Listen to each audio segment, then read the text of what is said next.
WATE 6 on your side legal analyst Greg Isaacs is here now to help us dig into the charges against a Roane County couple. Thank you for being here. It's good to be here, Lori. We'll get you up to date. The indictments came out yesterday against Michael and Shirley Gray. The remains of 2 children were found on their property. Horrifying case, and it raises serious questions, Greg, about the foster care system.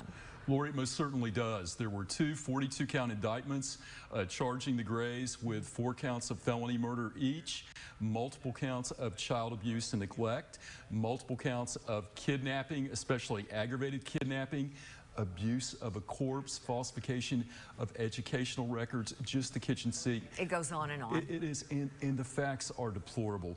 These were foster parents. And let's talk about how you get foster children typically. There has to be a finding by clear and convincing evidence that children are in danger in their home environment, and they're removed by the foster care system, by our juvenile court system. And they're supposed to be placed in a position of safety. In this home, if the allegations are true in Roane County, and home is far too kind a word, these foster children were placed in dog cages, 3x4 cement rooms, covered in animal feces, human feces, no running water. They were fed a starvation diet of bread and water. Their physical condition was such that their growth has been permanently stunted. Long-term effects. The reason that this came on the radar of authorities was there was a child wandering in the street. Then when they investigate, they found the bones of human remains.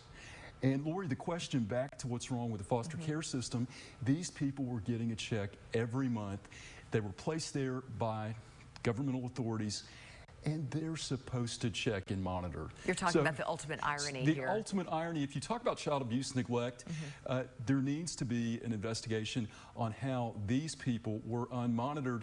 And there were also human remains found at a home that they used to live in Knox County in Halls. You can connect the dots here to such a disturbing thing, and it goes on for a long time. That's got to present a lot of challenges. You know, it really does. And this may be one of the most systematic and deplorable cases of child abuse and felony murder, not only in East Tennessee history, but in the state. What can they face in terms of prison time? Each felony murder count, 51 years.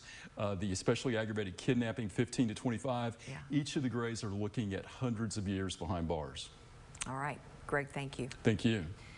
Now, if you have a question for Greg, send an email to this address, askisaacs@wate.com. And be sure to tune in right here on WATE 6 on your side news at 5:30 every Wednesday to see if he answers any of your legal questions.